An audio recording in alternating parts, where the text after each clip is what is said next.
1, 2년 동안 AI 관련된 수요는 계속 있을 거다라고 보는 이유는 전환 수요가 있기 때문일 것이다. 그래서 본격적인 수요 회복이 아직 되지 않은 상태에서 벌써 피크아웃 얘기를 하는 거는 조금은 저는 시기가 좀 빠르지 않나라는 생각이 들긴 합니다.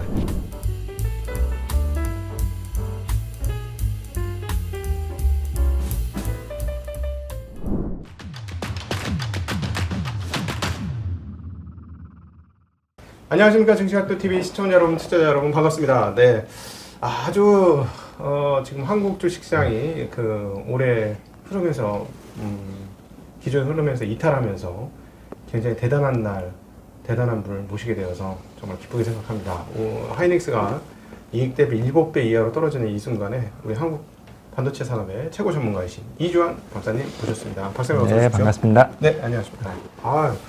이렇게 좋지 않을 때 오게 돼가지고 마음이 무겁습니다. 저는. 아닙니다. 이럴 때 이제 필요하죠. 이럴 때 오시는 게 저희한테 진짜 필요하죠. 지난주부터 바빴던 게 이제 엔비디아 폭락부터 계속 이제 AI 및 그 주변 산업에 대한 우려가 너무 커지다 보니까 거기에 대해서 뭐 질문도 많으시고 궁금해하시는 것도 참 많더라고요. 그렇죠. 아니, 도대체 지금 증설이라든가 공급 과잉 뉴스가 그렇게 많지는 않았고 일부 약간 들렸는데 이 정도 추세면은 26년도 적자가 나느냐? 왜냐면은 적자 또는 거의 이익이 없어지는 거를 프라이싱 하기 시작했다고 느껴지거든요. 이미 벌써 그러니까 얼마나 빨리 선반영을 하냐면 25년도 실적 피크는 반영 이미 끝났고 26년도 실적 나빠지는 걸 반영하면서 고점 찍고 내려오고 있어요. 무슨 주가가 보통 6개월 선행하는 게 상식인데 2년 선행을 해요. 그 2년 그러니까 그게 21년도에 주가 고점 21년도 1월달에 주가 5.5고 실적 피크 22년 2분기 왔잖아요. 이때 이후로 계속 땡겨지는 것 같아요. 지금. 근데 상승은 2년 땡겨서 올라가지 않잖아요. 왜 내려갈 때만 땡겨서 내려가요? 이상하다. 그래서 어떻게 보시는지 진짜 이게 뭐 공급 과잉이 나오는 건지 아니면은 아니 공급 일단 지난번에 엄청 줄여놨으니까 공급 과잉은 쉽지 않을 것 같은데 말이죠. 이게 참 저도 이제 분석하면서도 이제 이전과 같이 확실하게 말하기 어려운 부분들이 자꾸 생기기 시작을 하는 거예요. 그냥 단순하게 이전에 제가 이제 사이클 분석하던 툴대로 하면 일단 그냥 기계적으로 해보면 2024년은 무조건 좋고 2025년에서 이제 전환이 트랜지션이 일어날 거니까 상반기까지 좋다는 얘기고 하반기부터 둔화되고 그 다음 해에는 이제 다시 이제 다운턴이 되는 게 맞아요. 그리고 설비 투자 절대 규모액으로 보면 감산을 했잖아요. 설비 투자도 줄이고 지난 한 1년 반 정도. 23년은 그럼에도 불구하고 총액으로 하면은 역대급으로 높았어요. 설비 투자가 중국 때문에. 그래서 단순히 그렇게 설비 투자 금액하고 시장 성장률은 엄청 낮았잖아요. 가격 하락하면서. 그걸 계산해 보면은 당연히 2026년에는 다시 다운턴이 단 게 맞거든요. 불황이 되는 게 맞는데 지금 여기서 이제 고민이 빠진 게 뭐냐 하면 대부분의 그 설비 투자 증액 부분이 중국에서 발생을 했다라는 것. 한국, 미국, 대만, 일본이 아니라. 그러니까 22년부터 23년까지라고. 22년, 23년, 2년 동안에. 그때 이제 증설이 어마무시하게. 그러니까 금액으로 보면 진짜 역대 최고 수준이거든요. 역대 최고 수준인데, 근데 증가율로 보면은 또 그냥 고공행진 하던 상황이었기 때문에 증가율이 그렇게 높지는 않은데 금액의 절대치는 정말 역대급으로 높았기 때문에. 결국엔 한 2년 정도 텀을 두고 또다시 물량으로 쏟아 나오잖아요. 상식적으로 생각해 보면. 그래서 이제 2026년 되면 당연히 불황 기회가 맞는데, 이제 여기서 고민이 빠지는 게 뭐냐 하면, 중국을 제외한 다른 나라들의 설비 투자는 그렇게 높지가 않았어요. 그리고 그러면 중국의 로컬 업체들이 생산 캐파가 그렇게 빠르게 증가를 하고 있느냐? 그거는 노. 한국 기업들, 뭐 미국, 일본, 대만 다 설비 투자 축소했거든요. 분명하게. 작년, 재작년, 2년 동안. 심지어 감산까지 했으니까. 그래가지고 국가별로 다시 쪼개보면은, 지역별로 쪼개보면은 중국을 제외한 설비 투자는 그렇게 과하지 않았어요. 그래서 이 정도면은 사실은 공급 과잉 우려가 크지 않은데 중국이 어마무시하게 하면서 심지어 어느 정도 하면은 전 세계 반도체 장비를 사들인 나라 중에 중국이 차지한 비중이 한 50%를 정도가 될 정도로 45%, 50% 말도 안 되잖아요. 왜냐하면 중국 로컬 기업들의 반도체 생산 캐파는 10%도 안 되거든요, 아직. 그러니까 생산 캐파 10%도 안 되는데 설비 투자를 50%를 했다. 그러니까 이게 지금 이 장비를 사다 놔봤자 지금 당장 쓸 수 있는 공장이 없다라는 얘기예요. 지금 설치하고 있겠죠, 뭔가를. 그러려면 이미 그 이전에 이렇게 공장 자체에 팹들이 있고 유틸리티 안이 다 있어야 되는데 그 공장이 뭐 엄청나게 확 증가하지 않은 상태에서 공정 장비만 무시하게 중국 땅에 가 있다는 얘기다. 그러면 이렇게 해석이 되네요. 미국의 그 거친 제어가 규제가 방해가 겁을 먹게 한 중국 업체들로 하여금 내일은 모르겠고 일단 사놔. 일단 사놓고 나중에 생각해. 이걸 만들어 놓은 거예요. 그래서 제가 이제 자연스럽게 나오는 결론은 그거밖에 없다. 그래서 중국 쪽에 간 반도체 장비는 당장 이게 팹에 세팅이 돼서 생산으로 이어지지 않고 사재기 해놓고 나중에 못 살 때를 대비해서 미리 사놨을 가능성이 높다. 그래서 중국 쪽의 반도체 설비 투자 장비 출하의 상당 부분은 당장 생산으로 연결되지 않는 미래의 잠재적인 자산으로 쌓여 있는 가능성이 높다라고 저는 보고 있는 거거든요. 여기서 질문 하나 또 드릴게요. 만약에 그러면 이제 기술이 안 되니까 14나노 이상, 예를 들어 예를 들어 25나노 이상, 30 몇 나노, 45나노 뭐 이런 거를 이 장비로 만들 수 있을 거 아닙니까? 그쪽은 기술이 있을 테니까. 중국이 좀 이제 너무 자꾸 이제 중국을 비하하는 일들이 많다 보니까 어쨌든 글로벌리 인정을 해주는 중국 혼자만의 이제 혼자만 나 이 정도 할 수 있다는 거 말고 글로벌리 인정해주는 중국의 디램 수준은 14나노까지 가능한 걸로 일단 보고 있고요. 14나노까지. 그 다음에 로직 쪽은 5나노까지 가능한 걸로는 인정을 받고 있는 거예요. 그러니까 3나노, 4나노는 안 되는데 그건 이제 로직 쪽 얘기인 거고 디램은 우리도 이제 하이닉스가 1C 개발했다고 그랬잖아요. 그렇죠. 그 6세대인 건데 그게 보면 11나노 정도일 거예요. 10까지는 못 내려갔어요. 아직도. 아마도 7세대가 한 번 더 나올 가능성이 있어요. 009로 못 가고. 왜냐면 그만큼 일단 20나노 밑에서는 어렵다. 더 이상 이걸 작게 만드는 게 쉽지 않다. 네. 심지어는 삼성전자나 SK 하이닉스를 할지라도. 그러니까 보통은 옛날에는 40나노 다음에가 30나노. 그 다음에 20나노, 10나노 단위로 내려갔는데 20나노 다음에는 19, 18, 17, 16 이렇게 1나노 단위로 내려가고 있는, 그러니까 0.1나노 단위로 내려가고 있는 거예요. 그러니까 이게 1나노가 맞구나. 그러니까 이게 그만큼 슈링크가 어려워지기 때문에 앞선 기업들하고의 갭이 축소될 수밖에 없는. 그러니까 사실은 19나 18이나 17이나 엄청난 차이가 나는 건 아니기 때문에 지금 옛날에는 얘네들이 뭐 40나노 할 때 막 20나노, 그러니까 굉장히 큰 갭 같이 느껴졌는데 14나노와 11나노는 건데 그 11나노는 이제 막 개발이 끝난 거기 때문에 양산하는 거는 12나노, 13나노 정도. 근데 중국이 14나노까지 가능하다. 목숨 걸고 하면. 근데 양품 기준으로.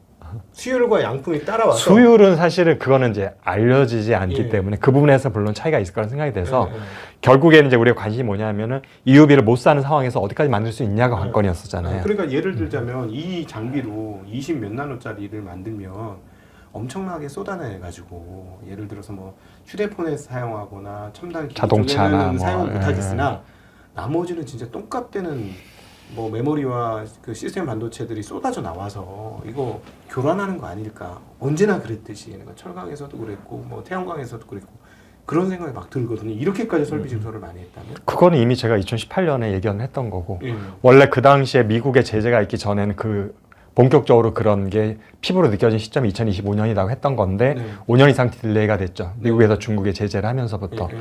그렇지만 언젠가는 올 상황인 건데 근데 사실은 많은 트렌드가 변화가 있기 때문에 이제 그거는 과거에 이제 메모리의 특성사가 단일 칩으로만 생각했을 때 단순한 캐퍼로 환산을 해보면 그렇게 된다는 얘기하는 거죠. 투입된 돈 대비 캐파로 환산했을 때 얘기는 건데 지금 전차 이제 메모리가 약간 패키지 영역과 오버랩되고 심지어는 PIM이 이제 본격화되게 되면 프로세서하고 오버랩되는 부분들이 생기면서 이제 그 부분에서 이제 니드 자체가 단일 칩에서 이제 솔루션 쪽으로 변화해 가고 있는 초기 단계잖아요. 지금 메모리가 그냥 단일품 팔던 게 모듈화 되는 거, 개념인 거죠. 그래서 만약에 우리 기업들이 다 그쪽으로 이제 상당 부분 전환이 된 후에 중국의 물량이 쏟아져 나오기 시작하면은 사실상 글로벌 마켓에서는 또 어나더 마켓이기 때문에 쓸데가 없네. 생각만큼 그렇게 큰 가격 하락의 요인은 안 될 수도 있는 여지가 생기긴 했는데 이제 그거는 이제 사실 우리도 모르죠. 현재 초입인데 HBM이 하나의 가능성을 보여준 거고 이제 이것이 얼마나 본격화되는 추진이 될 거냐인 부분이고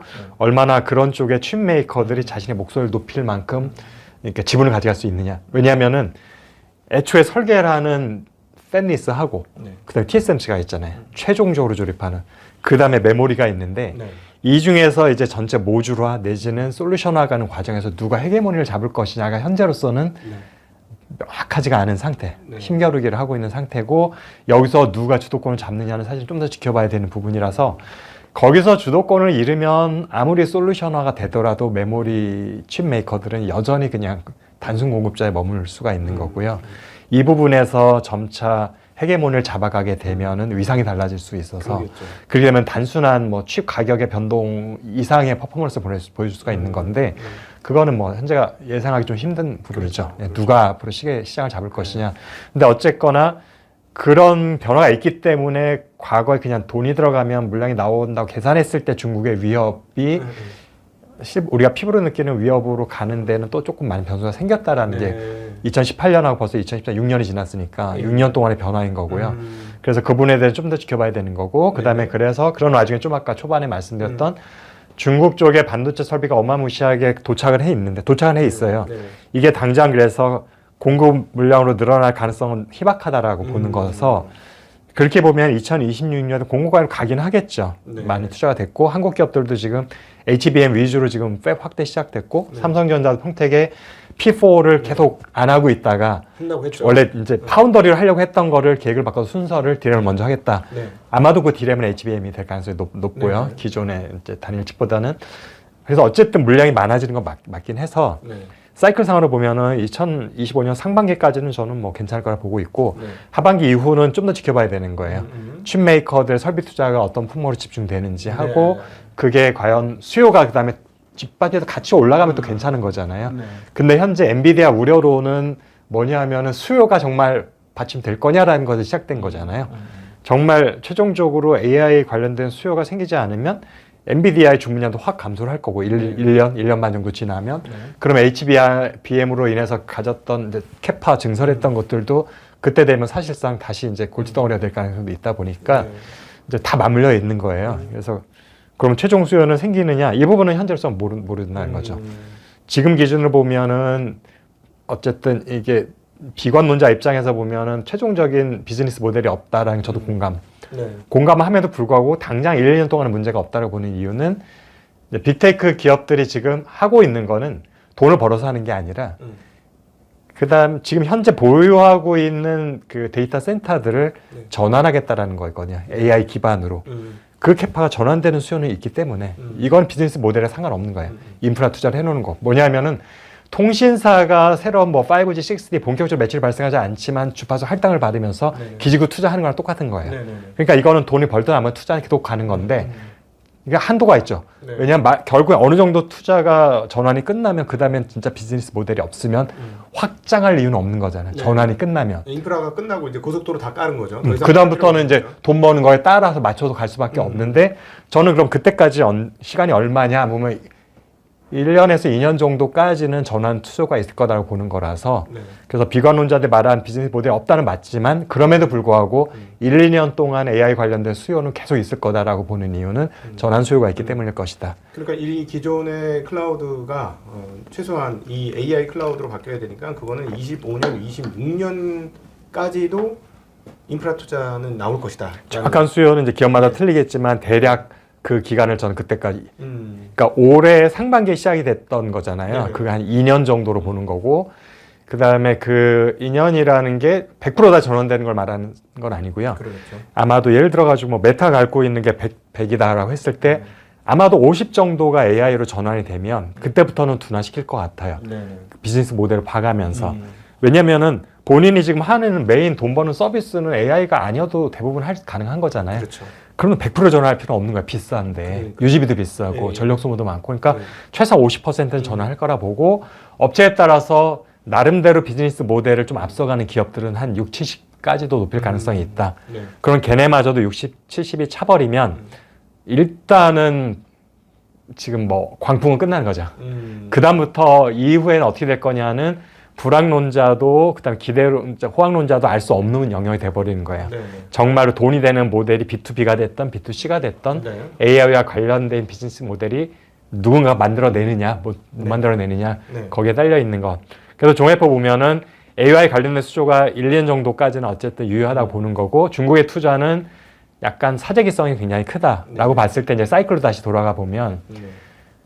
2026년도에 엄청난 불황이 와가지고 적자까지 갈 것이냐는 부분이 이제 퀘스천이 생긴 부분이 네.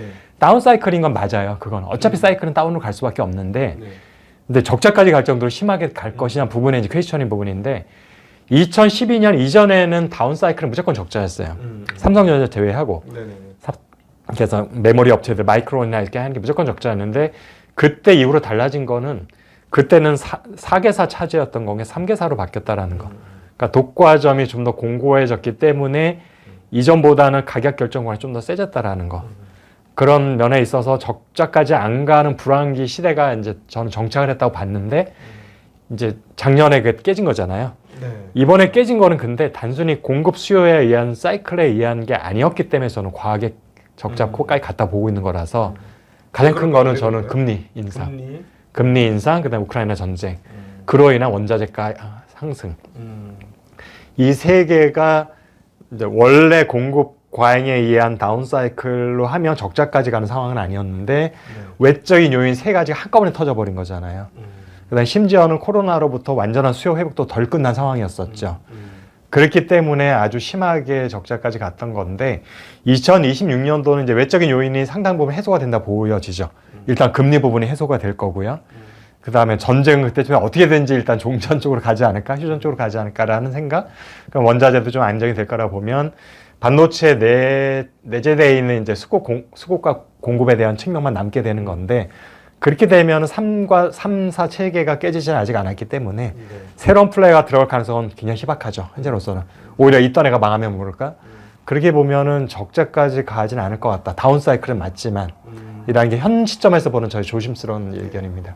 정리 한번 해드리도록 하겠습니다. 지금 이거는 이제 일반 분들이 다 못 따라오는 것 같아가지고 제가 감히 좀 정리를 해보면 일단 그 21년도, 22년도에 설비 증설이 어마무시하게 있었고 그것에 의한 우려감이 있는데 그 부분 그 중에 절반 정도가 중국에서의 설비 증설이었고 설비 증설을 기존 팹에다가 팹의 확장을 위한 설비 증설이 아니라 사재기 설비 증설이었기 때문에 그것들이 지금 자리를 못 잡고 그냥 장비로만 있을 가능성이 매우 높다. 지금 중국에서. 그렇기 때문에 중국 쪽에서 그 갑자기 물량이 늘어나서 공급 과잉을 일으킬 가능성은 희박하다라는 얘기 하나 하셨고요. 그리고 중간에 이제 약간 곁다리로 말씀드리면 23년, 24년, 25년을 맞이하면서 특별히 메모리 업황에서 조금 분위기가 달라지는 게 기존에는 그냥 기성품을 계속 만들면 되는 시장이었었는데 이제 맞춤형 시장, 우리가 이제 HBM으로 대변되는 그런 것인데 그 부분도 앞으로 어떻게 전개될지가 정확하지 않다. 예를 들자면 그동안에 시스템 칩에다가 메모리를 박는 개념으로 갈 건지 아니면 메모리가 갑자기 헤게몬을 가지고 오면서 메모리에다 시스템을 박을지 어떻게 갈지는 지금 누구도 정확히 예측할 수가 없는데 하나 정확한 거는 주문형 쪽으로 분위기가 더 많이 가고 있어서 만약에 그런 식으로 가게 되면 중국이 만약에 메모리 시장에서 따라온다고 할지라도 도착을 했는데 이미 다른 곳으로 목적지는 바뀌어져 있는데 다른 목적지에 도착할 수 있어서 이 부분도 이건 앞으로 향후에 지켜봐야 되겠으나 그래서 잘못하면 중국의 설비 증설이 방향성을 잘못 잡은 설비 증설일 수도 있다라는 점 살짝 얘기하신 것 같고요. 그 다음에 이제 다시 돌아와서 그 공급 쪽을 보면 이제 3, 4 체제로 전환이 되면서 과거만큼의 공급 과잉이 나타날지가 정확하지 않고 특별히 23년도 적자인 경우는 뭐 다른 요인들이 좀 있었기 때문에 뭐 전쟁이라든가 원자재가 상승이라든가 금리가 큰 폭으로 올랐다던가 이런 문제들이 한꺼번에 작동이 되면서 나왔던 적자라서 이 부분이 그대로 재현될 가능성은 많지 않기 때문에 3, 4 체제로 편입된 상황에서 23년과 같은 적자가 또 재발된다라는 장담을 할 수 없다라고 말씀하신 것으로 지금까지 하신 얘기를 정리해 볼 수 있을 것 같아요. 자, 그럼 여기서 키옥시아는요? 키옥시아는 사실은 뭐 낸드만 하고 있잖아요. 네네. 그래서 지금 근데 여전히 이제 낸드 쪽 거의 뭐 업하긴 살아나면 사실은 뭐 실전 거기도 좋아지긴 하겠죠. 네네. 근데 어쨌든 계속 어려움을 겪고 있는 건 맞는 것 같고 일본 어쨌든 정부에서도 지원해주고 했고 네네. 그래도 최근에는 약간 이제 좋아져가지고 뭐 상장을 하겠다라는 상장하겠다. 하겠다는 얘기도 나오고 있고 근데 여전히 뭐 도시바가 51% 이상 지분을 갖고 있기 때문에 뭐 주인이 바꾸는 할 일은 없을 거거든요. 승인을 한다고 하더라도 단지 지금 오히려 이제 시장의 관심은 어떻게 보면 SK 하이닉스가 몇 조 원을 투자를 했는데 사실상 그때 뜯어보면은 시너지가 하나도 없는 투자를 한 거였어요. 단순한 재무적 투자 이상의 아무런 의미도 없었기 때문에 상장을 하게 되면 아주 그 엑시트 할 수 있는 좋은 기회가 될 수는 있다. 아, 오히려 지금 HB만 할 거 돈이 없어서 그래서 좀 그돈 빼가지고 투자비로 지금 묶여 있는 돈을 가지고 투자에 쓸 수 있으니까 오히려 SK 하이닉스에서는 상장해서 엑시트 하는 게 사실은 제일 좋은 시나리오인 거고 그렇다고 해서 랜드 시장에서 갑자기 뭐 걔네들이 헤게모니를 잡을 수 있는 가능성이 있는 건 아니기 때문에 그래서 키옥시아 쪽은 사실은 그다지 크게 신경 전 쓰고 있지 않고 있습니다. 네, 자 그러면은 여기서 다시 그 디램하고 저기 낸드 플래시하고 좀 나눠서 한번 보도록 하겠습니다. 최근에 디램 가격이 2.1달러까지 올라갔다 더 이상 못 올라가는 맞아요. 경향이 하나 있고 낸드는 뭐 한 5달러까지 올라갔는데 그냥 그 자리 걔들도 그 자리예요. 그래서 지금 걱정하고 있는 게 야 이거 공급 과잉이니까 가격 못 올라가는 거야. 지금 벌써부터 공급 과잉이야. 이래서 당황스럽네. 왜냐면은 너무 짧게 끝나서. 그래서 제가 사실은 이제 7월달, 8월달에는 이제 잠정치만 나와 있는 거라 아직 이제 디테일한 정보들은 7월까지밖에 없거든요. 그래서 주요 품목들의 이제 수입 등을 다시 한번 살펴봤는데 여전히 7월에도 대부분 주요 품목들이 수량으로는 증가하지 못했어요. 한두 품목 조금 증가했고 아직도 마이너스가 굉장히 많고 이제 그 얘기는 여전히 방금도 말씀하셨지만 이제 작년까지 이제 공급 과잉에 의해서 가격 하락했던 것들이 이제 공급 과잉 해소가 되고 있죠. 여전히. 그래서 좀 재고가 지금도 뭐 그렇게 높은 수준은 아닌 것으로 판단이 되고 있고 그러다 보니까 가격이 올라가는 것 뿐이에요. 사실은 거기에 대해서 얼마 전에 벌써 한두 달 정도 된 것 같긴 한데 삼성전자의 전현 부회장께서 그러셨잖아요. 사내 매를 통해서 지금 2분기 실적 굉장히 좋게 나와갔는데 이거 가지고 들뜨지 마라. 우리가 실력이 있어서 그런 게 아니라 운 좋게 가격이 상승해서 실적이 나온 것 뿐이다라고 전사 메일을 이례적으로 보냈어요. 옛날 같으면 삼성전자 그런 식으로 안 했을 것 같은데 그러면서 오히려 우리 정신 바짝 차리자. 그 얘기는 이제 제가 계속 분석하면서 말씀드린 것과 같은 얘기인 거예요. 수요 측면에서 실질적으로 증가한 게 아직 없다. 그냥 가격이 올라서 실적이 좋아진 것 뿐이고 그 얘기 말씀하신 것처럼 지금 업사이클이 시작은 됐는데 올해 초부터 아직까지 본격적인 수요 회복은 있지 않다. 그래서 수요 회복이 있지도 않았는데 다시 다운사이클을 갈 수 있느냐라는 부분 저도 이제 공감이 돼요. 그래서 지금 벌써 고점을 우려하는 거는 조금 아닌 것 같다라는 생각이 들고 있고요. 지금 보면 약간 애매하긴 해요. 스팟 프라이스, 그러니까 현물 가격이랑 고정거래 가격하고 이제 괴리가 좀 보이는 부분이 있는데 지금 이제 저희들 가격 약세로 돌아서거나 이제 주춤하고 있는 것들은 대부분 현물 가격이에요. 대만 시장에서 현물 가격이고 고정거래 가격들은 대부분 아직도 강세를 유지를 하고 있습니다. 특히 SSD 쪽에 들어가는 낸드 같은 경우는 상당히 강세를 보이고 있어서 오히려 디램보다는 낸드 쪽에서 점차 이제 가격 강세가 센 거를 보여주고 있고요. 왜냐하면 그동안에 가격 하락도 더 컸기 때문에 그런 것도 있어요. 적자가 엄청 컸지 않습니까? 디램 같은 경우 어떤 품목들은 보면은 2022년 한 9월, 10월 가격을 정도가 이제 적자를 나기 시작하는 BEP 가격이었었는데 디램 쪽에서는 상당 부분 그 가격까지 회복이 이미 돼 있는데 낸드는 아직도 그 가격도 도달을 못했어요. 그러니까 아직도 상승 여력이 더 있다라는 낸드는 디램보다 있다라는 얘기가 되기도 하고 그 다음에 우리가 지금 이제 AI 관련된 데이터 센터 전환 수요를 좀 아까 이제 초반에 말씀드리면서 HBM이 최대 수혜이긴 하지만 동반 수혜를 받는 게 SSD거든요. 왜냐하면은 그 메모리를 같이 늘려줘야 되는 거니까 여기서 메모리는 프로세싱 메모리는 이제 D램이라고 하는 거고 그냥 보관을 하려면 D램은 SSD인데 당연히 뭐 규모가 그래픽이나 이런 걸 받을 텐데. 뭐 그러니까 캐퍼로 따지면 HDM보다는 SSD에 들어가는 물량이 훨씬 더 크죠. 이건 저장 장치니까. 물론 단가는 싸지만 워낙 물량이 크기 때문에 그래서 아직까지 엔비디아가 실적을 계속 뒷받침되는 한 결국은 HBM 수요도 갈 거고 동반해서 SSD에 들어가는 낸드 수요는 같이 갈 수밖에 없는 거라 아까 말씀드렸잖아요. 아직도 한 1년 반에서 2년 정도는 전환 수요가 있다. 그러면은 그 동안에는 결국에는 수요는 꾸준히 있을 거다라는 예상이 가능한 거고 그래서 본격적인 수요 회복이 아직 되지 않은 상태에서 벌써 피크아웃 얘기를 하는 거는 조금은 저는 시기가 좀 빠르지 않나는 생각이 들긴 합니다. 여기서 잠깐 곁다리로 양념으로다가 AI로 가면은 트래픽 총 메모리 트래픽 증가한다고 보는 게 맞겠죠? 어떤 트래픽을 말씀하시는지 그러니까 정확하게. 예를 들어 메모리 수요 총량. 이게 결국에는 전환 수요라는 게 기존에 이제 하나가 컨 세트가 있잖아요. 네네. 이제 큰 컴퓨터겠죠, 일종의. 네. 데이터 센터에 쓰고 있는 서버, 일종의 서버인데 여기에 보면 이제 서버를 구성하는 거에 이제 뭐 GPU도 있을 거고 CPU도 있을 거고 HBM도 있을 거고 낸드도 있을 건데 예를 그러면은 이걸 전환한다고 했을 때 여기서 디램만 싹 바꿔치기 한다거나 이런 식으로 전환하는 게 아니라 그렇죠. 100기를 갖고 있는 30기를 전환해. 그러면 이 30기를 다 다운시켜버리고 새롭게 30기를 세팅을 하는 거예요. 기존에 쓰던 거 다 철거하고. 그렇죠. 여기는 낸드를 뜯어다 여기다 쓰는 게 아니라 네네. 이미 거기에 맞춰서 더 빨라진 최신형 낸드를 갖다 끼우는 거니까 네. 이런 식으로 수요가 발생한다고 이해를 하시면 되죠. 근데 뭐 당연히 그 HBM에서의 DRAM 수요량이 과거 서버에 비해서 폭발적으로 증가하는 거 아닙니까? 네. 그러니까 아까 총 용량 트래픽을 이제 말씀하셨는데 그 부분에 있어서 저는 일단은 AI가 아닌 쪽에 비하면 AI로 가면 특히 학습의 기능을 가지려면 네. 굉장히 많은 데이터와 총량이 필요한 거 맞거든요. 네네. 트래픽이 필요하고 그래서 아마도 얘네들이 전환 수요를 하면서 캐퍼 자체를 키울 가능성이 높다고 봐야 되죠. 그러겠죠. 얘가 예를 들어 이전에는 뭐 1테라였다면 2.5테라로 한다든지 왜냐하면 한 번 셋업을 해놓으면 이것도 몇 년을 쓸 건데 그러겠죠. 지금 뭐 1이었던 걸 1.2로 성능을 퀄리티를 높이지 않잖아요. 그렇죠. 우리가 스마트폰도 2년에 한 번 바꿀 때 확 점프를 시키듯이 네네네. 그래서 1이었던 거를 2나 2.25 정도로 점프를 시키기 때문에 네. 당연히 총 캐파가 같은 서버 대수가 똑같다 하더라도 거기에 들어가는 메모리의 양은 굉장히 비트로 하면 굉장히 크게 증가할 수밖에 없는 거죠. 네, 그러니까 요즘에 이 SSD가 그렇게 잘 된다, 이쪽에서 잘 된다는 얘기가 나오는 게 결국은 서버 쪽에서의 그 낸드 SSD 물량이 과거보다는 수량이 많이 늘었다고 추정하는 게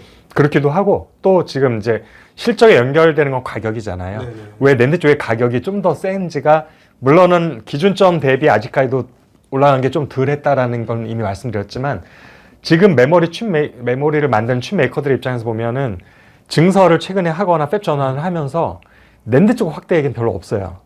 아 근데 P4는 하겠다고 하지 않았어요? P4에서는 SSD 그 낸드 쪽은?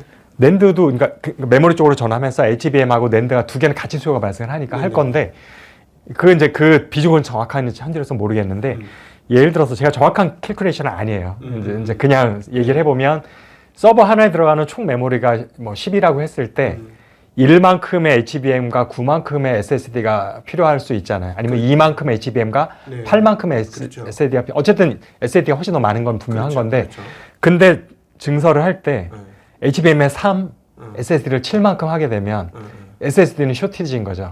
그렇죠, 그렇죠. 그런 면에 있어서 제가 SSD 쪽의 증설이 좀 미진한 것 같다. HBM에 비해서. 미진할 수밖에 없는 게 23년도의 적자가 거기서 훨씬 더 터진 거 아닙니까? 항상 적자가 나면은 네. 낸드 쪽이 더 큽니다. 훨씬 더 터졌으니까 무서워서 이거 뭐 증설을 하겠어요? 네. 하이닉스 보면은 적자가 클 때 보면 거의 대부분 낸드 쪽에서 시작이 되고 그 다음에 심지어는 올 1분기에 흑전했을 때도 낸드는 적자였던 것으로 저는 알고 있어요. 네네네. 그만큼 낸드 쪽이 빠르게 적자 전환하고 늦게 흑자 전환하는 특성이 있는 게 왜냐하면은 보시면 돼요. D램은 같은 메모리 중에서도 하이 퀄리티 제품이에요. 네네네. 고가 제품, 프리미엄 제품이고 낸드는 어떻게 보면 정말 양산 물량. 자동차로 하면은 약간 뭐 HBM이 예를 들어서 모델 S라고 하면은 낸드 같은 경우는 모델 Y나 모델 3가 되는 거죠.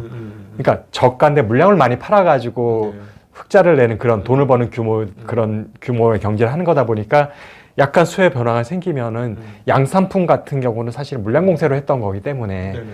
여기는 출렁이가 되게 쉬운 거죠. 네네. 프리미엄 제품들은 경쟁력에서 가격 마진도 높잖아요. 네네. 근데 낸드는 마진이 낮은 상태에서 물량으로 돈을 벌던 거니까 가능한 거죠. 네. 조금 가격 하락하면 금방 흑자 쪽에서 적자 쪽으로 갈 수밖에 없는 천수다 구조인 거죠. 하나 좀 기본적인 질문을 하나 좀 드려보면 여기서 그러니까 진입 장벽이 D램이 훨씬 높고 아까도 이제 3사는 이제 진입 장벽이 높은 마이크론, 하이닉스, 삼성전자가 D램을 꽉 잡고 있는 거고 키옥시아 해봐야 D램에서는 이제 아예 나가리가 됐고 이 낸드 쪽에서만 붙어 있는 거니까 아무래도 이쪽이 진입 장벽이 좀 낮기 때문에 가격을 제대로 못 받는 거 아닌가 소위 말하는 부가치를 더 많이 못 만드는 거 아닌가 하는 생각이 좀 들어서 그렇게 되면 만약 하나 중국 애들도 이 SSD 장에 막 들어오면 어떻게 될 것인가 하나 궁금증이 있고요. 그럼에도 불구하고 이 SSD의 품질은 다른 낸드에 비해서는 좀 좋아야 되는 거 아닌가? 단가가 동일한 용량으로 환산했을 때 그러니까 낸드도 이제 수요처가 여러 개가 있을 수 있잖아요. 네네. 모바일에 들어가는 게 있을 수도 있고 단순한 PC의 저장 장치도 있을 수 있고 그다음에 이제 SSD가 있는데 가격이 SSD께 훨씬 비싸요. 훨씬. 마진이 네. 프리미엄을 받고 있다는 얘기인 거죠. 네. 아까 이제 중국의 메모리 기술력 할 때 낸드 쪽만 말씀드렸잖아요. 네네. 우리가 지금 최고 기술력은 삼성 하이닉스는 이제 11나노, 12나노 수준에 와 있는데 네네. 중국은 14에서 16 정도 양산 기준으로 하면 16일 수도 있고 네. 개발 성공한 거라면 14 정도까지 와 있는 이 수준에서 갭이 그 정도 있는데 낸드를 지금 막 성능 퀄리티까지 가면 사실은 뭐 정확하게 비교가 안 되는데 네. 왜냐하면 그렇게 디테일한 것들을 서로 정보를 공개를 하지 않기 때문에 네네. 보통 공개하는 건 단수만 공개를 하잖아요. 단수만 놓고 보면은 중국에서 이미 삼성 하이닉스 마이크론과 동일한 수준까지 올라와 있어요. 네네네. 그 얘기는 진입장벽이 낮다라는 얘기도 될 수 있지만 이미 많이 따라왔다는 얘기도 되는 거고 네. 단지 그게 이제 SSD에 들어갈 만큼의 퀄리티의 낸드인 건지 아니면 단순품의 낸드인 건지 단순히 그냥 외장 하드 정도에 들어갈 수 있는 건지 그거에 대해서는 디테일을 알 수가 없는 거라서 예. 지금 궁금해하시는 부분에 정확한 답은 저도 사실 모르는데 상당 부분은 내수로 풀릴 거예요. 내수로 들어갈 거라서 그렇죠. 내수의 저가품으로 들어갈 거라서 네. 아마 글로벌 마켓에 풀리는 물량은 거의 없을 거다. 물론 수출도 일부는 하지만 네. 큰 영향은 없을 거다 일단 저는 보고 있습니다. 중국산 제품은 우리가 다이소에서 5,000원짜리 그 메모리 칩 하는 거 그 정도에는 들어갈 수 있으나 이 기업에 들어가서 굉장히 그 뜨거운 열기와 그리고 고속의 그 데이터를 주고받고 계속 하드한 그 환경에 있기에는 만만치 않을 것 같다. 네. 수명도 중요하고 속도도 중요하고 발열도 중요하기 때문에 그리고 여기는 서버에 수요에 들어가려면은 그죠. 우리가 지금 공급 얘기만 했는데 수요는 서버 단에서 왕창 늘어난 거 지금 즉 인프라 서버 쪽에서 AI 인프라 서버 쪽에서 왕창 늘어난 거에는 좀 포착되는 게 거의 없는 거예요. 일부에 보면은 모바일도 조금 시장이 살아나고 있다는 얘기도 나오고 예, 이제 예. 신제품들이 곧 이제 출시를 앞두고 있는 것들도 있고 하지만 어차피 스마트폰 시장 자체가 이미 네. 정체 상태로 들어간 지 오래됐기 때문에 네. 그쪽에 굉장히 큰 기대를 하긴 저는 좀 어렵지 않나라는 생각이 들고 있고 물론 온디바이스 기기가 나오면서 네. 이제 그쪽은 좀 더 고용량이 들어갈 가능성도 있긴 하죠. 예, 예. 디램도 그렇고 낸드도 그렇고 네네. 그래서 모바일 쪽에 좀 기대가 되긴 있어요. 온디바이스로 전환되는 수요인 거죠. 그래서 지금 그러니까- 이미 애플에서 얘기 나오고 있는 게 6기가에서 8기가로 넘어가고 그다음에 이제 8기가 쓰던 건 12기가로 넘어간다. 맞아요. 지금 이 얘기 나오면은 이게 그냥 뭐 1, 2억대 파는 게 아니라 10억대 이상 파는 거니까. 12 12 이제 이상 근데 지금 이제 그러니까 휴대폰이 한 14억대 된다고 하지만 네네.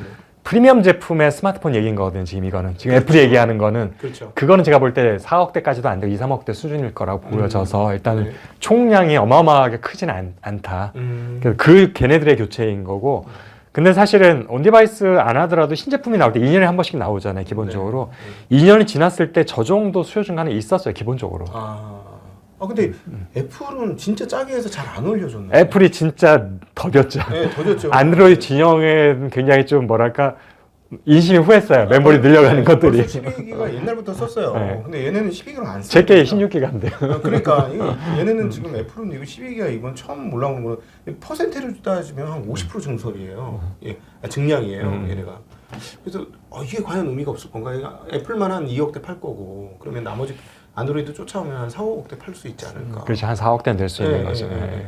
그 4억대 물량이 근데 반도체 칩 메이커에서 생산의 물량에 얼마나 차지할까인 건데 결국에는 또 제품군이 다르잖아요. 그렇죠. 휴대폰에 들어가는 건 모바일 드램인 네네네. 거고 네. 지금 AI에 들어가는 건 그래픽 드램 계열이라서 두 개는 전혀 다른 제품. GDDR이냐, 네, LDDR. 양쪽의 수요는 완전히 들고 가격도 완전히 다른 거라서 그것들의 결국에는 이제 똑같은 디램 증설을 하더라도 HBM용으로 증설할 거냐 단순한 GDDR이지만 그냥 일반 그래픽용으로 할 거냐 모바일용으로 할 거냐 서버용으로 할 거냐 다 달라요. 네. PC용으로 할 거냐 요거의 포트폴리오를 어떻게 잡을지도 계속 고민인 거예요. 칩메이커들도 그러네. 어느 쪽의 수요가 더 탄탄한가에 따라서 약간씩 비중 조절할 거고요. 그러면은 평택 P4 라인에 짓겠다고 했던 거는 따지고 보면은 GDDR일 가능성이 매우 높겠네요. HBM을. 근데 그거는 본인들도 끝까지 몰라요. 이제 다 해놓고 마지막 최종적으로 장비 셋업할 때 라인을 구성할 때 결정이 되는 거거든요. 어떤 거 수요를 몇 장을 부여를 하겠다, 어떤 걸 몇 장을 하겠다에 따라서 지금 말씀드렸던 이제 HBM과 일반 GDDR과 서버용과 뭐 그래픽 DDR, 모바일용 이런 것들이 상당 부분은 공정이 중첩될 거고요. 일부는 다른 공정이 있을 건데 예. 그래서 라인을 셋업할 때 이제 공장 전체 팹이 있으면은 네.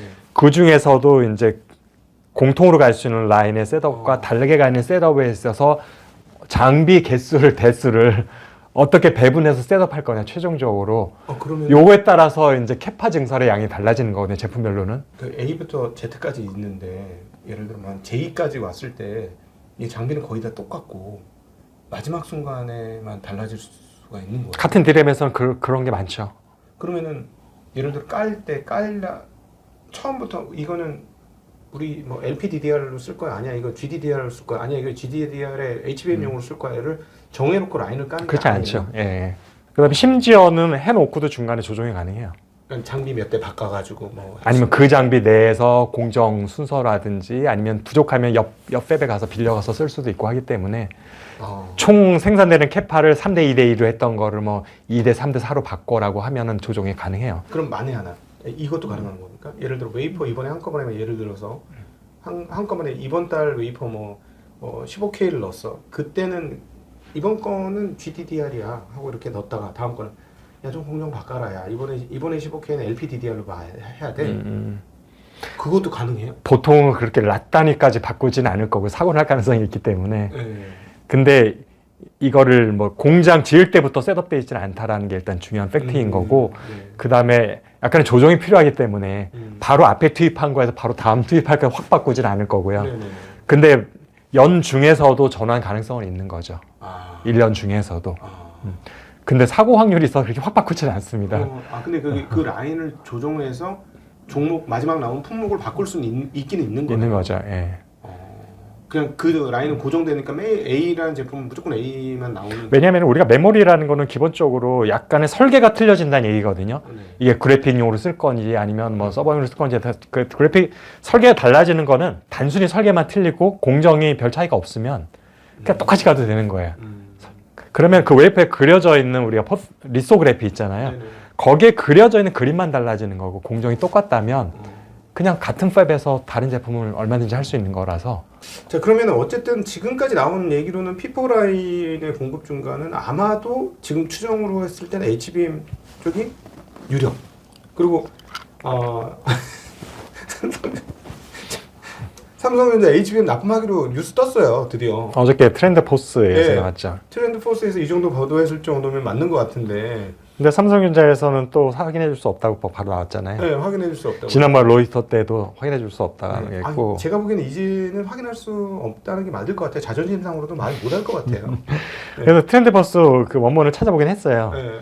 그래서 사실은 그 주제 자체가 삼성전자 얘기는 아닌 거고 전반적으로 HBM 시장에 대한 것들을 쭉 흐름 뭐 몇 년도쯤 되면 물량이 얼마 늘고 하고 그러다가 지금 차세대 HBM에 대한 설명을 하면서 살짝 매출이 뜬 거예요.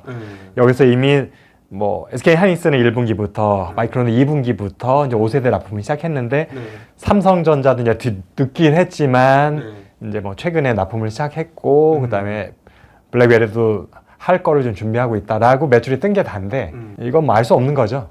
트렌드 포스가 뭐 어떤 소스를 통해서 그걸 확인했는지 알 수가 없는 거고. 대만에 있으니까 TSMC 소스가 있지 않아? 그렇죠. 정확한 소스니까.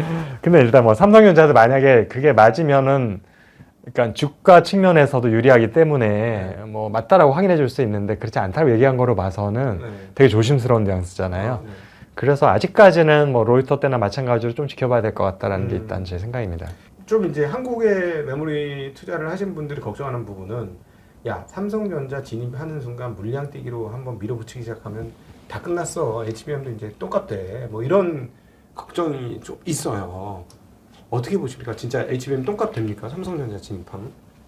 그 부분이 이제 수요 증가가 맞물리는 거죠. 항상 가격이라는 건 수요와 공급 밸런스이기 때문에 예를 들어서 현재 엔비디아 상태가 물량은 주문은 많은데 TSMC와 HBM 캐파가 한계가 있어가지고 요만큼밖에 못 팔고 있는 상황이라면 삼성전자 물량이 나오면은 전체 캐파가 이제 안정이 돼가지고 그게 다 이제 매출로 연결이 되면서 서로 윈윈할 수 있는 상황인 건데 지금 사실은 이제 그렇지도 않고 지금도 겨우 수요는 맞추는 상황이다. 현재 공급도. 인데 삼성전자 물량이 나가면 가격 하락 우려가 있는 건 사실이죠. 사실 HBM의 가격만 지금 우려가 되는 게 아니라 지난번 우리가 오늘 주제가 아니어서 언급은 안 했지만 지난주 방송에서 제가 사방에서 그 얘기를 굉장히 많이 물어보기 때문에 엔비디아가 왜 양호한 실적을 발표했는데 주가 하락했냐에 대한 원인 분석 쪽이 주로 많았잖아요. 네.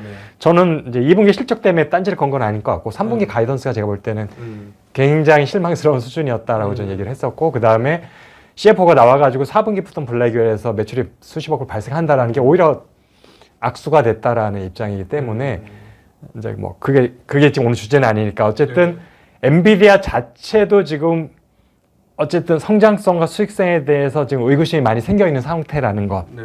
그러면 당연히 HBM은 거기에서 연결돼서 오는 거기 때문에 그래서 지금 HBM의 가격 하락만의 문제가 아니라 엔비디아 칩 가격 하락의 우려도 지금 사실 상존하고 있는 상태예요. 그래서 지금 우리는 사실은 되게 좀 더 지켜봐야겠다는 입장인 거라서 최종 수요에서부터 연결돼서 오는 건데 아직까지는 그래도 이게 뭐 빅테크 이제 플랫폼 업체들이 KPX가 올해하고 내년에 굉장히 공격적으로 하겠다고 발표한 상황이라 그 돈이 그냥 투입된다고 하면 결국엔 그게 다 AI로 연결되는 쪽 수요들이거든요. 그래서 HBM 수요가 공급이 숨통이 트이면 전반적으로 오히려 윈윈할 수 있는 시장이 커지는 이제 부의 효과가 날 수 있는 가능성도 여전히 존재는 하고 있는데 지금 엔비디아 3분기 가이던스로 봐서는 엔비디아도 조금 지금 도전을 받고 있는 게 아닌가라는 우려도 없진 않아서 이제 그 부분에 대해서 좀 더 지켜봐야 되겠다는 생각이긴 합니다. 저희가 이제 그 예를 들자면 지금의 한국의 주가 하락이 이해가 되려면 이렇게 되면 이해가 될 것 같아요. 하이닉스가 이제 안 하겠다 하던 거를 청주의 신규 팹을 HBM용으로 디램 공장 만들겠다라고 지난번에 발표를 했지 않습니까? 근데 그 20조 든다 그랬거든요. 20조. 근데 이제 그 엔비디아한테 돈을 받아봐야 몇 조 받았을 텐데 뭐 2, 3조 받았겠죠. 알려진 바로도 한 2, 3조 얘기가 나오고 있으니까. 그럼 20조를 때려 박아가지고 본전 찾으려면 20조 이상은 벌어야 되는 거 아닙니까? 그죠? 최소 20조 이상은 매출이 20조가 뭐야? 한 40조는 매출이 나야 되는데 엔비디아한테 얼마를 앞으로 계속 팔 수 있을지 모르겠지만 최소한 3, 4년은 팔아야 되고 최소한 그리고 2년은 마진 보장이 돼야 되는데 이런 게 마진 보장이 될까요? 근데 그거는 사실은 초반에 말씀드렸던 지금 뭐 아마존이니 메타니 마이크로소프트가 돈이 하나도 버는 게 없는데 어마어마한 돈을 데이터 센터 AI로 전환하는데 왜 쏟고 있는 거랑 똑같은 얘기인 거죠. 생존을 위해서 해야 되는 거고 그 다음에 어차피 투자가 되는 한 2년 동안은 매출 제로예요. 그거는 HBM뿐만 아니라 어떤 반도체 팹을 짓더라도 지금 P4 평택에 짓고 있는 것도 마찬가지로 한 2년 동안은 매출 제로인 상태에서 돈은 수십조가 들어가는 거거든요. 거기서도. 오히려 P4 전체를 보면 20조도 넘겠죠. 총캐파 더 클 테니까. 그거 알면서 투자를 하는 거고. 근데 반도체 투자는 수십 년 더 그런 식으로 되어 왔던 거예요. 그래서 지금 한 몇 년 전까지는 그게 한 15조 원이었어요. 그 아마 20조 원 얘기를 했으면 아마도 월 생산 캐파가 300mm 팹 웨이퍼 기준 한 20만 장 정도 규모일 거라고 예상이 되고 있고 그럼 왜 15조였던 거 20조 원이 됐느냐? EUV 장비가 들어가기 시작을 했기 때문에 그렇게 되는 거고 지금 아마 현재 가장 최선단 제품 D램 쪽에서 EUV가 몇 공정 정도 사용될 거냐 궁금해서 사실 EUV는 사실 로직 쪽에서는 필요하죠. 어차피 5나노 이상은 ARF는 안 되기 때문에 근데 D램 아직도 10나노대인데 EUV가 왜 필요해 할 수도 있는데 궁금한데 어쨌든 효율성이라든지 뭐 이런 것들을 해서 쓰고 있는 건 맞는 것 같고 그래서 이제 저는 설계 쪽은 아니다 보니까 얼마 전에 설계 잘하는 분 만나서 몇 스텝 정도 쓰는 것 같아? 라고 했더니 한 정확히는 모르지만 한 6개 내지 7개 정도 원 C에서 그 정도 될 것 같대요.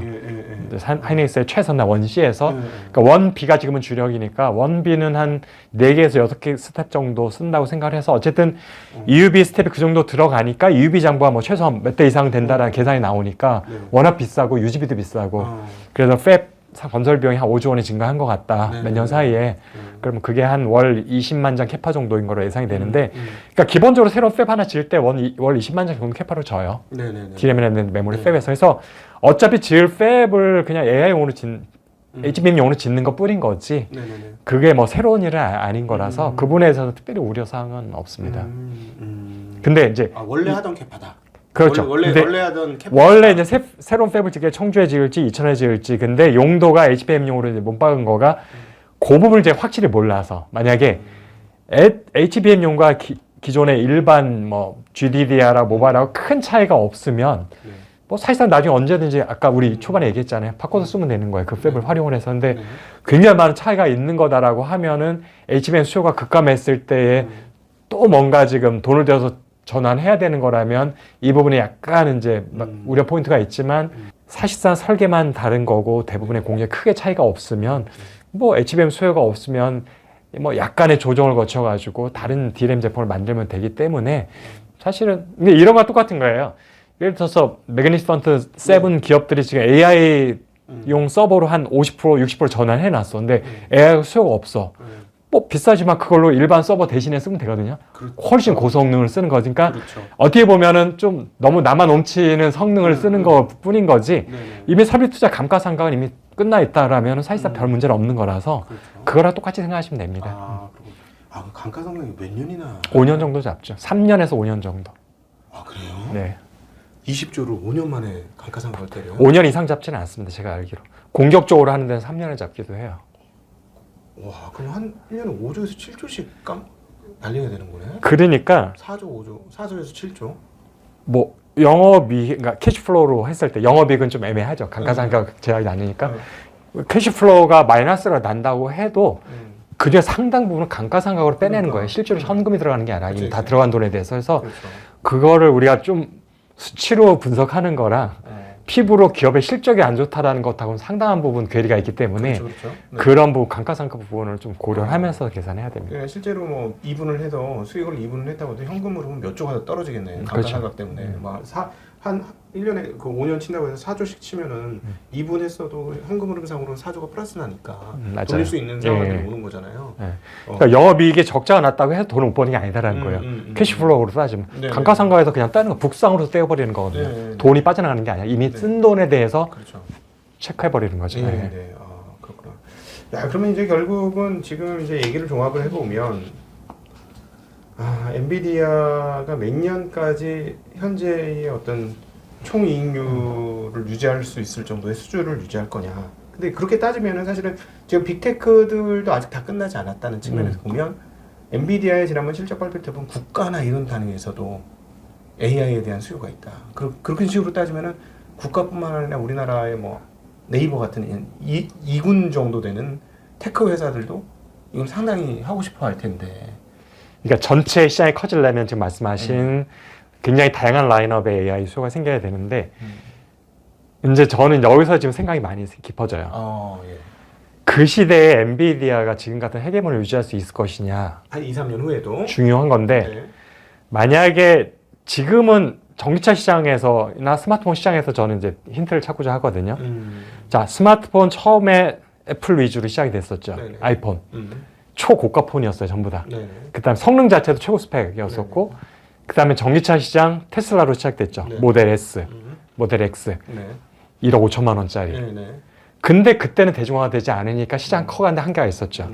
본격적으로 스마트폰이나 전기차이 확대된 것은 중저가 라인업. 모델 3가 나오면서 붙어였던 거예요. 그 얘기는 AI 시장도 본격적으로 확대되고 커지려면 지금의 H100, B100이 아니라 절반 이하의 AI 칩들이 나오는 시점이 돼야지 되는데 그렇게 되면 시장 본격적으로 커질 건데 엔비디아가 그 준비를 하고 있느냐. 고가 칩이잖아요 지금. 앞으로 로드맵도 다 초고가 칩밖에 없는데 시장이 본격적으로 커가는 시점에서는 중저가 칩에 대한 수요가 폭발적으로 늘어야 되는데 거기에 대한 준비를 하고 있느냐, 개발하고 있느냐가 모르니까 발표를 안 해서 퀘스천. 그러니까 스타트업도 쓸 수 있는 AI 시스템을 만들어 줄 수 있느냐, 그 칩을 제공해 줄. 지금 경쟁자들은 그쪽 시장 오히려 노리고 있거든요. 예를 들어서 지금처럼 뭐 몇 억짜리가 아니라 한 세트당 한 돈 1,000만 원에 다 커버리지가 되는 그런 걸 만들어 줄 수 있느냐. 그러니까 두 가지로 갈 거예요. 돈이 있는 큰 애들은 이제 자기들이 직접 투자를 하겠죠. 그 초고가 칩을. 그거는 이제 빅세븐 같은 기업들인 거고, 그렇지 않은 기업들은 돈이 한계가 있다 보니까 내 수요는 정말 초고성능이 필요하지 않은 경우가 대부분일 거예요. 내 비즈니스 모델은. 그러면 중저가 칩을 찾게 되는데 내가 사서 직접 꾸민다 하더라도 엔비디아 칩을 살 필요는 없어지는 건데 엔비디아가 나도 중저가 라인업이 있어라고 하면 여전히 헤게모니가 유지가 되는 건데 그렇지 않게 되면 경쟁자한테 기회가 열리는 거고요. 또 그 다음에 나는 칩을 살 돈도 없어. 그러면은 이제 구독 서비스로 가겠죠. 고성능 구독 서비스를 예를 들어서 뭐 인텔도 얼마 이미 하고 있고 마이크로소프트 얘네들이 비싼 걸 갖고 있지만 나는 싸게 월 뭐 얼마, 하루에 얼마, $2, 뭐 시간당 $2 이렇게 싸게 해줄 거야 그러면 굳이 내가 투자 안 하고 그냥 구독 서비스로 갈 거야, 고성능 칩을. 그러겠죠. 이런 두 가지 수요자 입장에서는 갈래가 생길 거고 그런 여러 가지 방법도 찾을 거기 때문에 현재와 같이 초고가 칩을 직접 사서 쓰는 것은 초기 시장에 한정된 거고요. 이게 한 1, 2년 정도 반짝 가는 건데 그 다음에도 엔비디아가 여전히 헤게모니를 유지하려면 중저가 칩을 가든지 아니면 본인이 직접 구축을 해가지고 네네. 아예 구독 서비스를 해야 되는 거죠. 그건 안 하겠다고 했어요. 그러면은 이제 중저가 칩을 내놔야 되는 거예요. 클라우드 너 하겠니? 했는데 아니, 그건 안 해. 근데 예. 약간 뉘앙스가 애매해요. 할 가능성도 좀 있어요. 제가 볼 때는. 어쨌든 그건 지켜봐야 될 것 같은데 거기에 대한 대비를 엔비디아가 지금 하고 있느냐 아니냐에 따라서 엔비디아가 2년 후에도 여전히 강자로서 헤게모니를 잡을 수 있을 거냐 아니면 상당 부분 희석될 거냐. 그럼 HBM 입장에서 우리나라 메모리 입장에서 보면 시장만 커지면 우리는 망고 땡인 거잖아요. 근데 중저가로 갔을 때 여전히 HBM은 아닐 수도 있는 거죠. 그냥 LPDDR로 구성된 AI 칩일 가능성이 있는 거예요. 저가 칩은. 속도를 못 따라갈 것 같은데요. 근데 일단 초고성능을 포기하는 순간 네네. 속도도 이 정도만 있으면 필요해가 되어버리는 거거든요. 대신 오히려 나는 차 유지비가 싼 걸 택하겠어가 되는 거니까 LPDDR을 굉장히 효율성을 높여서 이제 그런 부분에 있어서 설계라든지 아니면 패키지에서 굉장히 많은 노력들이 들어가겠죠. 네네. 그래서 LPDDR을 이용하면서도 약간 H100의 퍼포먼스가 100이면 네. 나는 50 정도의 퍼포먼스가 필요해. 네. 그러면 HBM이 아닐 가능성이 상당히 높아지는 거죠. 근데 그럴 다행스러운 거는 삼성전자나 SK하이닉스도 인지하고 있어요. 네. 그래서 그쪽도 준비를 하고 있습니다. 네. 그러니까 메모리 시장은 어쨌든 그러면은 그럼에도 불구하고 우리 이주환 박사님 맨날 얘기하셨던 제가 너무 신기해하는 그럼에도 불구하고 총 그로스, 비트 그로스는 정해져 있다. 이렇게 되는데도 그렇게 여전히 그렇게 보시나요? 그렇죠. 이게 크게 바뀔 수가 없는 게 네. 계속 말씀드렸지만 모수가 너무 커져 있기 때문에 네. 복리로 지금 늘어나는 거니까 비트 그로스는 그러니까 복리로 늘어납니다. 증액분, 메모리의 증액분으로 하면 해마다 엄청나게 증가할 수는 있어요. 그러니까 기존에 예를 들어 30만 뭐 테라바이트가 있었으면 그 다음에 50만 테라바이트로 해서 엄청나게 커질 수는 있으나 퍼센테이지로 따지면 증가율은 낮아지는 거죠. 네, 계속 증가율. 요걸 말씀드리는 거라. 네. 그래서 그러니까 수요의 캐파가 커지는 것하고 증가율은 조금 다르게 봐야 된다는 네네. 증명. 근데 결국은 기업의 매출 증가율로 우리가 가지고 성장을 계속 하느냐를 따지잖아요. 네네네. 엔비디아도 결국에는 율이 중요해진다라는 거죠. 네네네. 그렇다 보니까 단순한 딜의 메모리, 딜의 밴드 메모리의 증가만 놓고 보면 시장의 성장성은 둔화될 수밖에 없다, 계속적으로. 그래서 새로운 돌파구를 찾아야 돼서 그것이 이제 우리가 초반에도 이미 얘기했지만 솔루션 쪽으로 가야 된다라는 거. 그러니까 단일 칩이 아니라 이제 그게 굉장히 중요해진다는 거죠. 네네네. 그럼 결국은 이제 온 디바이스에서 어떤 AI 퍼포먼스가 나와도 사람들로 하여금 이거 애 쓰고 싶어라는 마음 들게 해줄 건지 여부 이런 것들이 이제 굉장히 중요해지죠. 그것도 중요하고 지금 사실은 이제 그 기사를 제가 어제 처음 접했는데 이미 6월 달에 젠스렁이 했었던 멘트에 대한 커멘터리였었거든요. 네네네. 거기가 그 부분이 사실은 제가 볼 때 불편한 얘기이긴 했는데 네네. 그 비슷한 얘기예요. 맥락은, 배경은. 앞으로는 단일 칩, 본인들 GPU는 본인 단일 칩이잖아요. 근데 단일 칩보다 점점 패키지와 솔루션과 칩셋 전체의 중요성이 커진다라고 하면서 TSMC를 굉장히 리스펙트 했어요. TSMC의 역량과 앞으로의 그의 역할이 굉장히 중요해져 간다. HBM은 여전히 자기는 단순한 메모리 공급자에 불과하다고 생각한다라고 했다라는 거예요.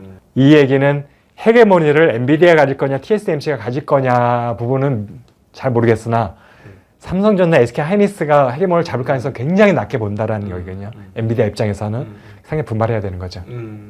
너희들 기술은 그렇게 대단한 기술은 아니고 양산 기술이다라고 현재 엔비디아는 그렇게 보고 있는 것 같습니다. 양산 기술일 뿐이지 뭐 이렇게 얘기한 것 같은데. 그러니까 TSMC가 갖고 있는 아성을 얼만큼 침투하느냐가 관건인 것 같습니다. 그러니까 사실은 카이스트의 김정호 교수님이란 분은 워낙 본인이 이제 HBM을 사랑하셔서 그런 얘기를 하셨겠습니다만은 어떻게까지 얘기냐면 메모리가 너무너무 중요해지고 보편화되어, 그러니까 뭐 지금 GPU 마냥 핵심 코어 기술이기 때문에 이 HBM에서 다른 걸 흡수해가지고 그런 어떤 그 솔루션을 제공할 수 있다 이렇게까지도 얘기하셨거든요.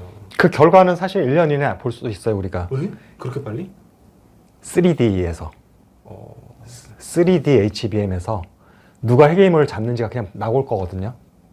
그래요? 지금은 2.5D라고 보통 얘기를 하잖아요. 2.5D라는 얘기가 왜 나왔냐 하면 HBM은 3D예요. 그 자체만 놓고 보면 이미 3D인데 문제는 위에서 항공샷으로 찍어보면 스카이샷으로 보면은 GPU하고 HBM은 떨어져 있죠. 떨어져 있어요. 그래서 2D예요. 네. 그래서 2D와 3D가 지금 두 개가 섞여 있는 구조이기 때문에 2.5D라는 말을 쓰는 거거든요. 이게 완전한 3D가 되면 이게 과연 어디에서 3D가 구현될지 정확치는 않아요. 그러니까 6세대는 HBM4부터 갈 거라는 예상도 있고 거기까지는 아직까지도 2.5D가 여전히 갈 거라는 예상도 있고 왜냐하면 3D 구조가 아직 완성이 되지 않은 개발되지 않은 기술이다 보니까 3D가 되면 어떤 차이가 있냐면은 아마도 GPU랑 HBM이 한 건물에 입주한다는 얘기거든요. 그래서 항공샷으로 봐도 건물이 한 채. 그 다음에 우리가 단면샷으로 보면은 쫙 3D밖에 존재하지 않는. 그래서 지금은 뭐 어떤 상이냐면 2층짜리 상가 건물이 하나 있고 아파트 건물이 옆에가 나란히 있는 거예요. 20층짜리가. 근데 3D는 주상복합으로 1층과 2층에 GPU와 CPU가 들어오고 3층부터 뭐 30층까지는 HBM에 가는 하나의 건물이 존재하는 게 3D 구조인데 이렇게 돼 있을 때 아마 GPU가 위로 가지는 않을 것 같아요. 밑으로 올 것 같아요. 왜냐하면 아래쪽 기판을 연결할 때 먼저 GPU 로직 쪽이 더 중요하기 때문에 이쪽을 끌어쓰는 구조로 갈 것 같아서 그러면 GPU가 놓이고 CPU가 가거나 아니면 CPU, GPU 가거나 그 위에 HBM이 쌓이는 구조가 된다고 보았을 때 여기서 누가 헤게모니 잡을까 나와요. HBM 메모리가 그러니까 본인 헤게모니를 잡았으면 본인의 모든 솔루션 대상을 하고 밑에 그냥 집어넣는 형태로 갈 거고 GPU나 CPU 업체가 갖게 되면 HBM 위에 얹게만 되는 식으로 자기가 설계를 할 거거든요. 당연히 그러겠죠. 근데 여기서 지금 헤게모니를 잡을 수 있다. 아까 뭐 HBM이 잡을 수 있다고 하면 여기서 HBM의 설계 헤게모니를 가져와야 되거든요.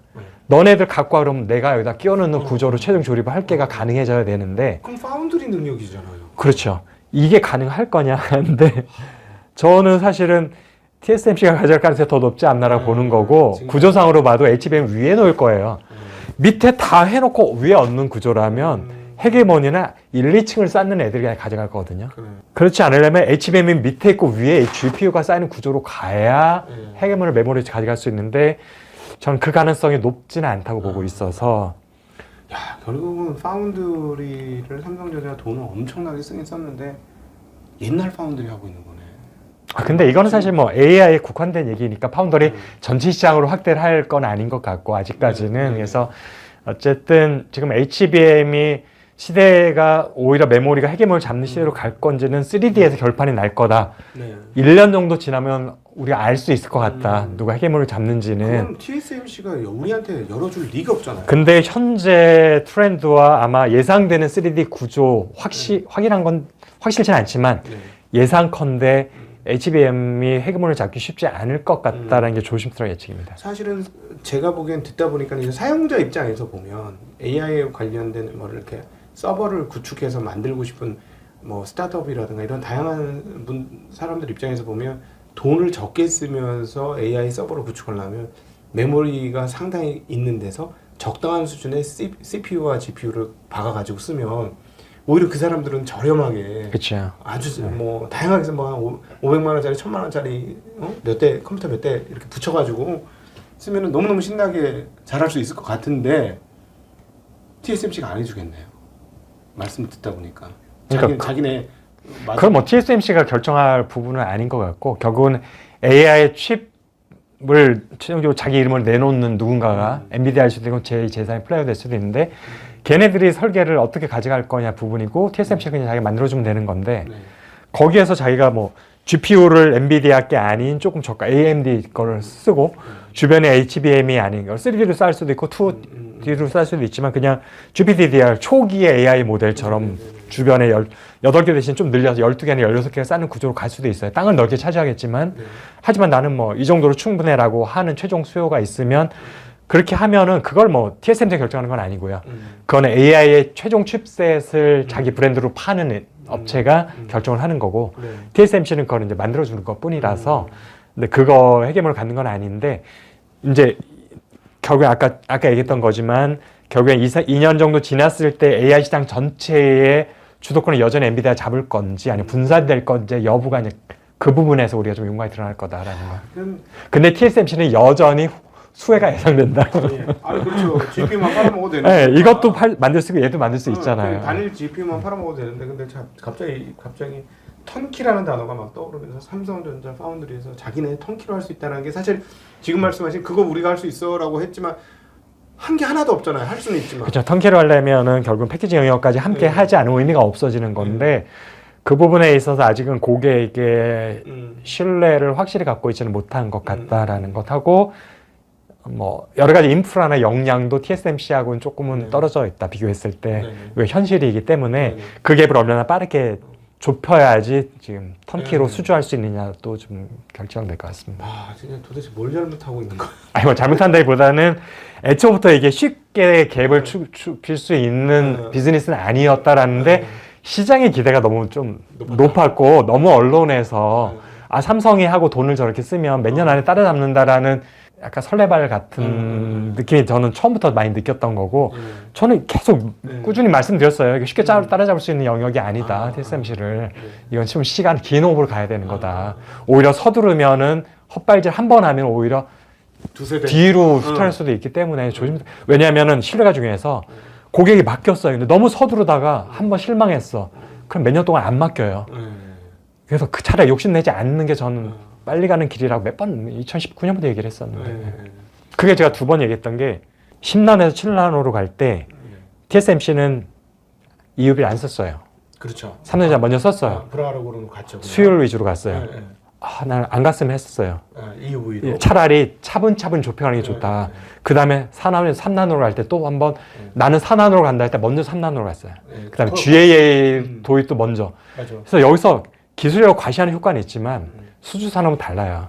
고객의 신뢰를 얻고 안정적인 수율이 중요하기 때문에 차라리 TSMC에 가는 거 차라리 뒤따라가면서 서서히 물량을 늘려가는 게 오히려 더 좁혀가는 전략이라고 누누이 말씀드렸는데 기술력이 되게 앞섰다라는 것 그건 D램에서는 통했지 파운드에서는 통하지 않는 전략이거든요.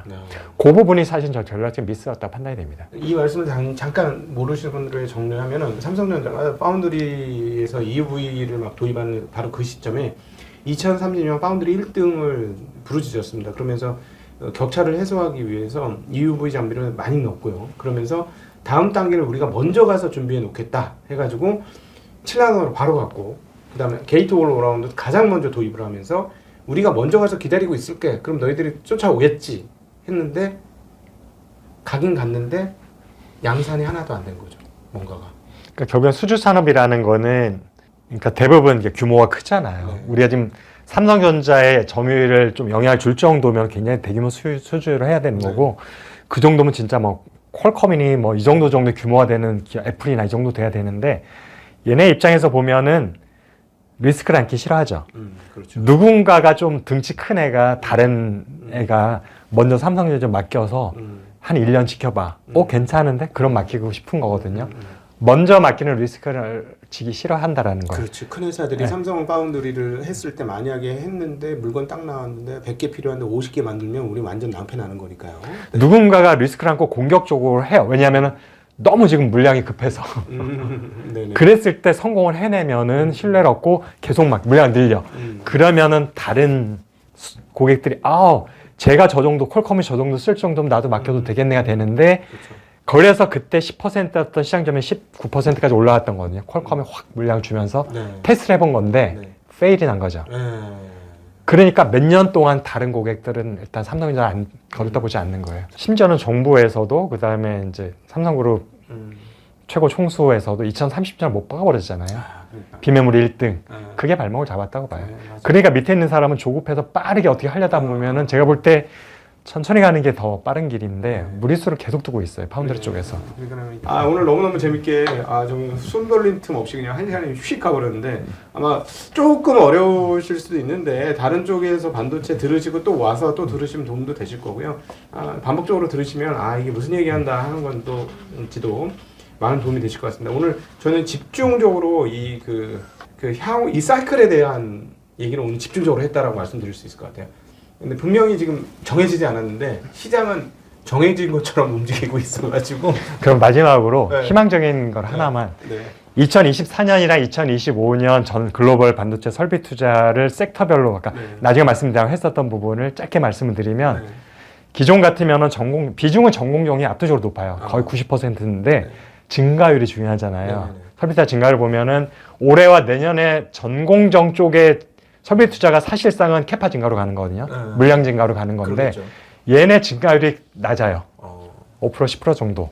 그리고 테스트하고 패키지 쪽 아마도 그게 HBM의 영향이 큰데 이쪽은 내년쯤 가면 거의 40-50% 정도 증가해요.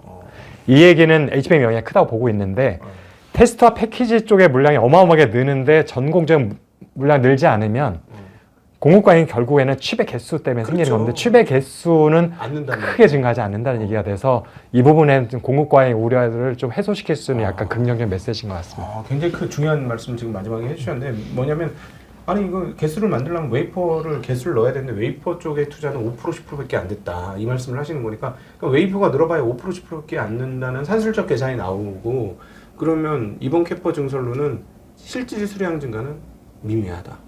과거에 비해서. 그 다음에 상당 부분은 중국에서는 그냥 쌓아놓고 창고에 랩 씌워놓고 그냥 있을 것 같다. 바로 가동 안 하고. 네네네. 네. 오늘 너무나 재밌고 유익한 시간이었습니다. 그래서 이게 삼성전자 하이닉스 투자하신 분들 입장에서는 꼭 들어보셔야 될 내용인데 혹시 먼저 들어보신 분들은 다른 분들한테 좀 알려주시면 그분들한테 도움이 될 거니까요. 혼자만 아시지 마시고 나만 알 거야 이러시는 분들이 저희 채널에 좀 있는데 좀 그러지 말고 좀 나눠서 영상 보시면 좋을 것 같습니다. 자, 오늘 또 우리 이주환 박사님과 함께 아주 재미난 반도체 이야기 함께 나눠봤습니다. 아주 귀중한 시간 만들어주신 이주환 박사님께 감사드리고요. 네, 감사합니다. 네, 우리 시청자분들께도 인사드리겠습니다. 고맙습니다.